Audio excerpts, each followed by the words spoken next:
I can think of a handful of different things that Penn State and James Franklin need to do, and one of them is not worrying about whether or not Pitt is on the schedule.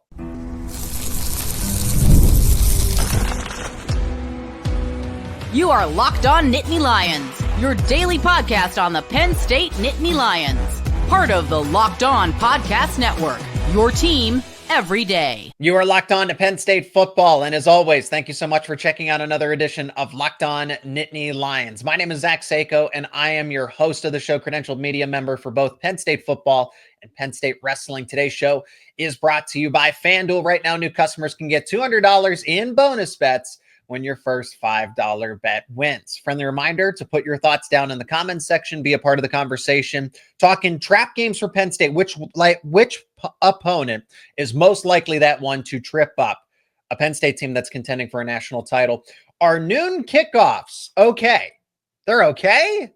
Maybe Fox is on to something. We'll debate that. But first, we got to begin with the fact that Penn State does not need to schedule Pitt. This shouldn't even be up for debate. And to help me with this conversation, help me welcome in Nittany Sports Now beat reporter Joe Smeltzer, covering all things Penn State football, wrestling, basketball, and so much more. Joe, the base of Pitt and Pitt fans think that this one's still a rivalry. It's not. This has not been a rivalry since the 70s, since the 80s, frankly, since Penn State joined the Big Ten Conference. That's when all of this ended now. But to think that this game would benefit Penn State in any sort of way and not just embarrass Pitt, any other assessment of that is wrong. So Penn State doesn't need to play Pitt. No, they don't, Zach, and thanks as always for having me on. I look at non-conference scheduling two ways, and it's very obvious which way James Franklin looks at it, and that's what I call option one, which is schedule teams that have virtually no chance of winning or ruining your season, and option two, which is since, you're never going to schedule, three heavy hitters in your non-conference slots. It's never going to happen. There's always going to be at least one and probably even two cupcakes in there. But what you could do if you want to challenge your team, if you want to excite your fan base, if you want to make your team better long-term, try to schedule a team that's really at your level. That's what Ohio State and Texas are doing. That's what Texas and Michigan did last year. That's what we see Notre Dame when they played the USCs and Michigans of the world. That's what they do. Penn State could do something like that. Pitt doesn't fit in the either category. And there's just very little, if nothing, to gain by beating Pitt. People will say, oh, well, it's better than playing Nevada, FIU, and Villanova. Well, yeah, but if you're going to avoid those type of games, why not schedule a team that's, top 10, top 5, even top 15 material? Pitt is none of that. So there's just no reward for James Franklin in scheduling Pitt. And, when I see arguments to the contrary saying that Penn State, should play Pitt, the rivalry should still be going on, all the arguments I hear and probably that you hear are how it would benefit the fan base, how would it benefit Pitt's fan base, how it will benefit Penn State's. You never hear about how they're going to benefit the players for Penn State and James Franklin and the coaching staff. You never hear that side, and that's because there is no benefit.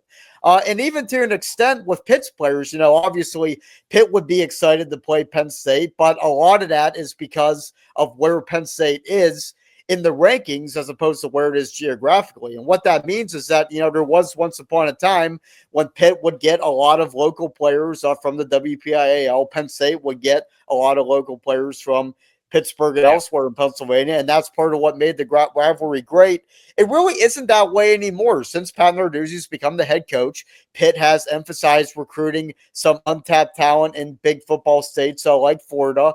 Penn State has done pretty well in the WPIAL, but you look at most of the talent, you would have to think it would come from other parts of PA in the DMV area. That's where the most part. You could throw New Jersey and I guess Delaware and states like that too. So if James Franklin presented players with the opportunity to either play Pitt or play a team like Georgia, not that Georgia would be guaranteed to come, but at least try to get a team of that caliber, I think they would definitely take option B. So the rivalry is a big thing for Pitt fans. It's a big thing for a portion of Penn State fans.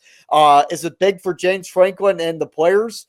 No. And at the end of the day, James Franklin has to schedule with the interests of his program and not the people that cheer for his program in mind. And the best comment I saw, it was on, I think our friend Kyle Golick, he wrote an article saying that Penn State should play Pitt, and somebody wrote, it's not 1982 anymore. And I think that sums it up just as well as anything. Penn State became a national brand, and Pitt stayed in the past with what college football is. That's the difference here with this ever-changing landscape of college football. So this is even before Pat Narduzzi. I don't think this has to do specifically with Narduzzi. He's the one, because it benefits his program to face Penn State. You know, it just gets them in front of more eyeballs. Like I said, the national spotlight. So, all publicity is good publicity, even if you get embarrassed and lose by 30, 40 points. But Pitt is not in that same category, as you pointed out. The conference scheduling has a lot to do with this, and so does the college football playoff. So let's take a little, smack talk out of this for a moment. The actual tangible reason here is the fact that Penn State plays nine conference games. You don't need to schedule somebody else to bolster your resume. That's what UCLA is. That's what Oregon is. Washington, USC, when you play them, those are those teams that replace the likes of, hey, a West Virginia or a Pitt or Syracuse. And I'm not saying that Penn State can't play Pitt or that they'll never schedule them again, but they don't need to. They don't need to go out of their way to say, we got to find to put Pitt in when we could play a Clemson, another reputable brand. It's about because you pointed that out, Ohio State and Texas, it's the brand and what it goes with it. So it's a waste of time for Penn State. Okay, what about the historical aspect of it?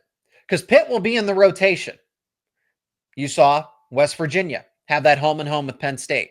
Syracuse is not too far out. What is that, 28, 29? And then, that's home and home. So yeah, exactly. And then 2030, 2031, maybe you get Pitt again.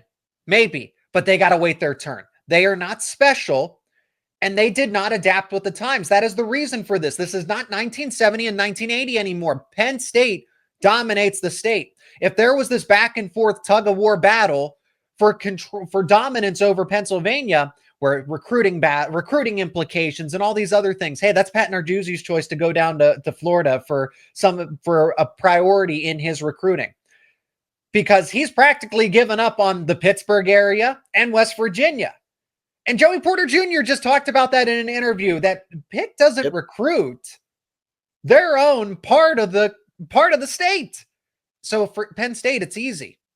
That's why if Pitt posed any threat in those categories, then yeah, Penn State would probably entertain that more often than not and create this as a rivalry, but Pitt doesn't challenge them anywhere. Yeah, and I think what's key here is that Penn State is a national brand, and because it's a national brand, how important are rivalries really? A lot of, what I read and people saying that Penn State needs to come back is they're bothered by the fact that, Penn State doesn't really have a true defined rival that they play on an annual basis. But, I mean, do they really need one? The rival has to be relevant, though. Yeah. And, you can't force a rivalry. Rivalries kind of just happen. Like Penn State and Michigan State, I think, tried to force one with the Land-Grant Trophy. And I think a lot of people on both fan bases saw through that. And really all that's remembered about that rivalry, which is coming back, it's not a dead rivalry, but all that people think about is that trophy. So, yeah, it's why wouldn't playing Oregon and Ohio State in your conference schedule be enough? Why isn't going to Iowa? Why can't fans be satisfied by that? I don't know why we need to dig up something that is never going to be what it once was. You're not going to relive the glory days of 77 to 82 with Blackledge and Marino and Kurt Warner and Chris Dolman, Tony Dorsett, the list goes on and on. You're not going to get that. So really, why try? And I appreciate, people having respect for rivalries. I think rivalries are a great part of college football. I don't want them to go away, but this one kind of went away. And you have to hold up your end of the bargain. You have to hold up your end of the bargain as a rival. If you're just going to get pushed over in every single category for brand supremacy, the actual tangible wins and losses, recruiting, then it's not a rivalry. Maryland, Rutgers, Yeah. Syracuse, at least Syracuse is trying. I give Syracuse the most respect because they make a hire like Fran Brown, and he's actually doing things correctly. But in terms of this part of the region, Penn State doesn't have to worry about any of those schools, any of them. Yeah. And Maryland's kind of the opposite of Pitt, right? Where I think the players care about that game a lot more than the fans do. Maryland fans hate Penn State. The players, they have history with high school, playing each other in high school, being teammates in high school because of how well Penn State's recruited in Maryland. But the Penn State fans, why would – it's like the Globetrotters and the Generals. Like, who's going to win. So a rivalry has to have a combination of fan dislike and player dislike. And I think Penn State and Pitt only really checks one of those boxes. So, no, there's a lot that goes into a rivalry. And right now, there's really nothing that checks all the boxes for Penn State. And that's okay. I don't know how necessary it really is. All right, we've spent enough time on Penn State and Pitt. Kickoff times, though. We're in the offseason, as you can tell. But, Joe, you will defend noon kickoffs. You think Fox is on to something with a 12 p.m. start time. I disagree with you. I'm still a major proponent of prime time for the biggest games, but you don't think 12 p.m. is that bad. Let's talk about it on the other side of this break. And this episode is brought to you by FanDuel. How does $200 in bonus bets sound? Well, if you are new to FanDuel, it's the perfect time to sign up.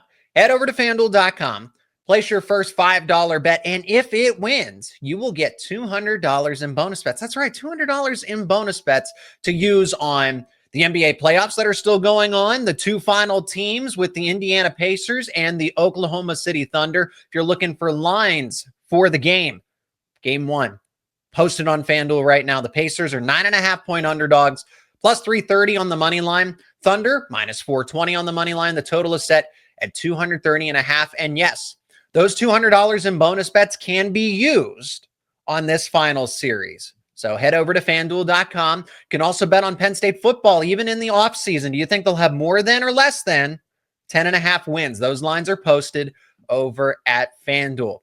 Remember, you can get started with $200 in bonus bets. If you are new to FanDuel, you place your first $5 bet. If it wins, you'll get $200 in bonus bets. Make every moment more with FanDuel, an official sports betting partner of the NBA. Big noon kickoffs seem to be the bane of the existence for a lot of college football fans. And I have to side with them now. I'm kind of in that middle where, hey, game time is game time. They agreed to this network contract, but you can still say that Penn State, Ohio State, Penn State, Michigan, Penn State, Oregon, all these high-profile games that are going to be top 5, top 10 matchups are better suited for prime time, 7:30, 8 p.m. under the lights. That's what made college football special. The games that went on 2016, 2017, 2018, whether Penn State won or lost against Ohio State, for me, those ones were more memorable than the ones that were at noon. Seriously, I don't know what it is about the atmosphere that daytime versus nighttime makes that much of a difference, but it does. I want to see the biggest matchups in prime time at night and not right smack in the middle of the day. Yeah, and I would prefer night too. I'm not like a total proponent of big noon, but what I am opposed to is the notion that the kickoff times are one of the worst things about college football. And there are people to believe that. I'm not lumping you in there by any means, but there are people that do. And it's just this idea. I feel that all college football fans think about something that negatively affects their program and assume that it affects everybody. Like, new kickoffs are bad for Penn State. They got to be bad for the whole country, and every college football fan has to hate them. In reality, it only really affects a select group of programs, with the Big Ten and the Big 12, and there's only so much percentage of Division I teams are in those conferences, and of those teams, how many are really losing anything by not having home night games? Penn State loses something, Ohio State loses something. I don't even know if you can say Michigan loses something because they didn't have a night game in Ann Arbor, I don't think, until 2011 when they played Notre Dame. But yeah, it's something that is relevant to the Big Ten. it's not relevant, I don't think, to the whole of college football. You know, SEC, ACC teams, they play night games. What's left of the Pac-12, they play it. But yeah, it's like a Big Ten problem. It's not a college football problem. And I understand why Fox does it, because frankly, you're running unopposed with having your biggest game at a time when a lot of the big games aren't being played. Mm-hmm. Precisely. You have no resistance because ESPN will put, a fairly respectable game. ESPN ABC will put a fairly respectable one during that noon slot. And then maybe you have one at 3:30, but at 7:30 where you're going to see, Alabama, Georgia, Texas, Alabama. I don't know the entirety of the SEC schedule. But basically, if there is a matchup that's going to draw lots of ratings, they're going to put it in prime time. For the schools, you can see why the Big 12 was okay with letting go of the Fox contract as it was, or maintaining a portion of it, because this isn't new. This actually isn't new. You're just seeing it now more so because it affects your favorite teams. It affects some of the biggest schools, the biggest brands in college football. Penn State, of course, but you look at Ohio State. Fox can't look past them. They can't ignore them. I get it. It's all about ratings. Fox sat around a table and said, what is our best way to get ratings with the least amount of resistance? I'm glad we've said resistance here in this conversation. And that is that 12 p.m. window where you don't have to compete for eyeballs, that you can be the priority. And why should anybody else care? This is from Fox's point of view. Why should anybody care when we get to choose where this game is slated? If I'm Penn State, if I'm Ohio State, if I'm any of these schools in the Big Ten that unfortunately has to play one of the most important games of the season at that, if you're an away team, it's not that bad. You want to play that game at noon, which is why you see Texas opting out. No. We're not giving them an advantage because primetime does matter. It's also hurting the school that is the host school for that home game, Joe, where teams, you have all day of tailgating, all day activities, festivities, and the build up towards the actual game. It's a whole event. I'm sure you can tailgate at 7 a.m., 8 a.m., 9 a.m. Then the game's at noon. And then I guess the post tailgate, if you win or lose, that kind of affects the outcome of that tailgate. It's not just about the tailgating. It's the whole build up of concessions and merchandise and everything in between, where you have all of these hours to do just that, to have the pregame before the game. And it's about the time spent for fans leading up to the game that you miss out on when it is at 12. But Fox does not care. Yeah, and Fox has just got to think about Fox. It's I feel like people want to think about Fox executives watching clips of Penn State playing Auburn in 2021 with the whiteout and Michigan with Mo Bamba in 2019 and think, wow, we have to create a moment like that for our station. It's like, not really. You just got to get the ratings. That's really what matters. And they've been very successful with Big Noon. And I feel that a lot of the Big Noon conversation you're going to see once the season starts isn't going to be from Penn State fans. They got their biggest home game and maybe their only big home game. It's not exactly a banner slate for the Happy Valley faithful, but that's at night where everybody wants it to be against Oregon on NBC. Penn State fans are happy with that. And maybe there's going to be some annoyance when the Ohio State game in Columbus is inevitably scheduled for noon. But like you mentioned, Zach, that kind of helps Penn State out. They haven't been able to take advantage of it in Columbus. We saw a few years ago, Penn State's offense just never showed up at Ohio State. But as far as Ohio State goes, Texas at noon, Penn State at noon. Yeah, there's going to be not too many happy campers in Columbus about that. And I definitely see why. But I think people should at least try to understand what Fox is trying to do. And also, not to mention, you got playoff baseball, which only affects a few Saturdays. But still, are they going to move the World Series over to FS1? I mean, they got the rights to that. ESPN gave up the rights to Major League Baseball. So they're, Joe, I won't feel bad for Fox ever. But we can all objectively agree that college football is better suited at night, prime time. Sure. NFL is kind of an all-day type of thing. I don't look at there's 1 p.m., 4 p.m., but you have one isolated game. That's the thing. You have that singular isolated game in prime time, where college football, you have dozens and dozens of games across the country, whereas the NFL is, as we all know this, I don't need to explain it since it's not rocket science. It's 32 teams compared to, I know not everybody's competitive, but still those games they need to be prioritized in a way that I'm not saying that Fox has to go to a nighttime slot. And I don't even think the contract allows them to do that. They're at noon. CBS is at 3:30 and NBC is at 7:30. This is what they agreed to. You made your bed. Now you have to lay in it. Joe, speaking of schedule, let's talk about another part of this, is that you mentioned that Penn State doesn't have that many home games outside of Oregon that are maybe the most challenging, but which ones are? Which ones are those trap games that could trip up the Nittany Lions when they are national title contenders? Well, they have to win those games in order to stay a national title contender. We'll tell you which ones could trip them up coming up next here on Locked On Nittany Lions.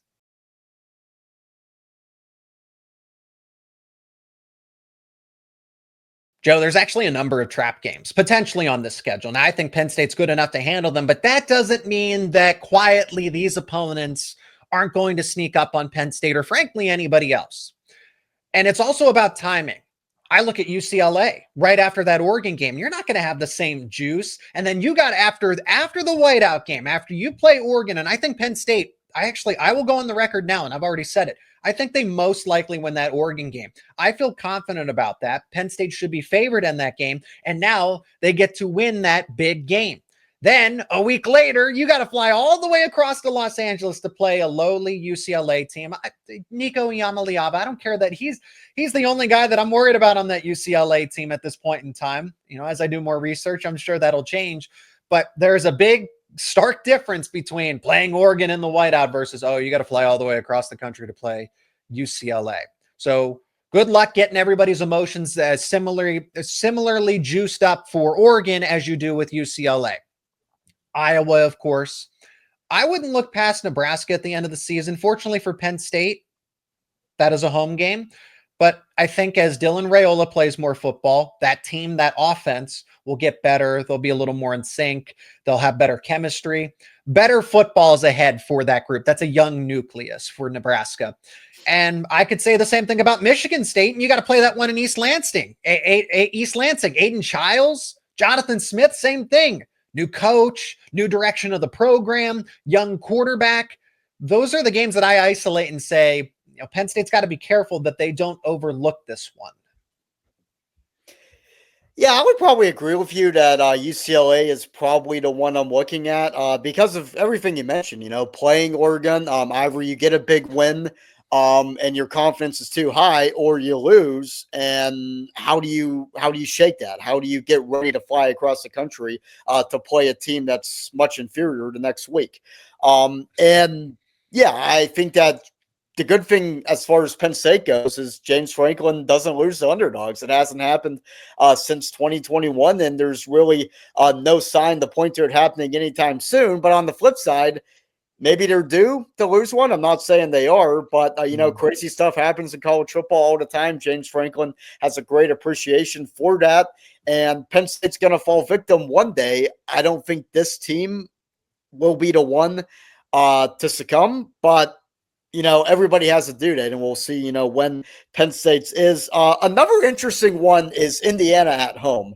The big reason here is it's right after the Ohio State game, kind of the same type of deal as Oregon. Either Penn State wins and might be overconfident, or they lose and might have a hard time shaking it. And we saw this 2 years ago, right? Penn State very nearly and perhaps even should have lost to Indiana at home right after losing to Ohio State.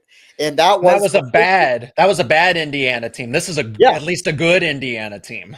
Yeah, and I think it still could be a pretty good Indiana team. I don't think they're going to do what they were able to do last year with Kirk Cignetti by any stretch. But if a Tom Allen coach squad, and all due respect to Penn State's former defensive coordinator, but if that Indiana team, which ended up Tom Allen was fired after that season for a reason, if they could almost beat Penn State in Happy Valley, this Indiana team surely could, especially if the effects of Ohio State are still lingering. But I think those are the main two. Another one I'm always interested in is Rutgers, even though Penn State won, I think, 59-10 the last time. Are you kidding me? Well, they play Penn State tough. They do. It just seems like for whatever reason, whenever Penn State plays Rutgers, the offense is never able to really fully bust out. Remember that game 2 years ago where Aller gets hurt, Pabula comes in. Penn State ended up winning by a comfortable score, but the win didn't feel comfortable. And I think that's a theme for this Rutgers series. I feel like that's the hay in the needle stack, though. Yeah, that's an outlier. Well, it has happened before, 2019, 2018. It's a pattern, but I'm not predicting Rutgers to beat Penn State, but you never know. End of season, maybe you're looking ahead to the college football playoff or Big Ten championship, what have you. But at the end of the day, I don't see this Penn State team being any worse than 11-1. So, but there's always a few games to think about. Iowa's probably the one that one's the one that I would circle the most as, and it depends when. This is where you kind of root for Fox to say, hey, make this a big noon kickoff here. I've said it already. Other former players can attest to this. Spooky things happen at Kinnick Stadium at night, whether it's Penn State, whether it's another school. Iowa City, primetime kickoff, if that's on NBC, you want that one to be at noon. Even the ones that are at 3:30. Penn State, just you're walking on eggshells when the season's in front of you. And Iowa, I think Iowa's a sleeper team for the conference right now. They bring in a quality quarterback. They bring in some assistants that are going to kind of be behind the scenes. They're going to make this team, particularly the offense, a lot better. The defense doesn't need help, but they got some analysts that are really going to push the offense forward and give them some of those missing elements. Just another set of eyeballs, another set of minds that can talk this through and really focus it. I'm not trying to argue that Iowa's going to become this offensive juggernaut, but if you have a top 10 defense and an offense that is just somewhat capable, you can have a really good season, be 10-2. And I worry about that game the most outside of Ohio State and Oregon. But since Iowa isn't going to be favored, yes, this counts as a trap game. Yeah, absolutely does. And you mentioned spooky things happen at night, Zach. Spooky things can happen in the middle of the day, too, as Penn State learned the last time it played at Kinnick with Sean Clifford and P.J. Mustipher both going down, and that leading to just all kinds of shenanigans from the Iowa City fans and even the coaching staff. Yeah, I think Penn State, the history of Penn State and Kinnick, that's really not a factor anymore. I think Penn State has kind of solved Kinnick Stadium. I know they didn't win the last time, but if Sean Clifford plays, I think they do win that. I think I would just they annihilate them. They destroy them. Yeah. Yeah, and you look before that, 2019, they won in Kinnick at night. 2017, obviously, that Iowa team made it as hard as possible for Penn State, but McSorley hits Jawan Johnson in the end zone at the buzzer. I think the last trip before that was 2012 when Bill O'Brien's first Penn State team just destroyed Iowa in Iowa City. But at the same time, I think the notion around a lot of Penn State fans is that this still is a place that gives Penn State problems. And I think that's really a testament to what Iowa was able to do against Penn State in the Joe Paterno era, both in Iowa City and in Happy Valley. They gave Penn State a lot of problems, and a lot of Penn State fans haven't really forgotten about that too. Will that type of apprehension seep into the players? Probably not. But yeah, this is a tough environment, and I agree with you that this Iowa team could be a little better than it has been in recent years. I don't think we're going to see what we saw in 2023, where it was basically varsity against JV with Penn State being the varsity. My name is Zach Seyko, your host as always. He is Joe Smeltzer, beat reporter for NittanySportsNow.com. Links to his work will be down in the description. I encourage you to go check them out. Joe, thank you so much for the time. Great to catch up, and hopefully we get to talk again in the not too distant future about anything. Penn State football, basketball, wrestling. We cover all of it between the two of us. So thank you for the time as always. Absolutely. Thank you, Zach.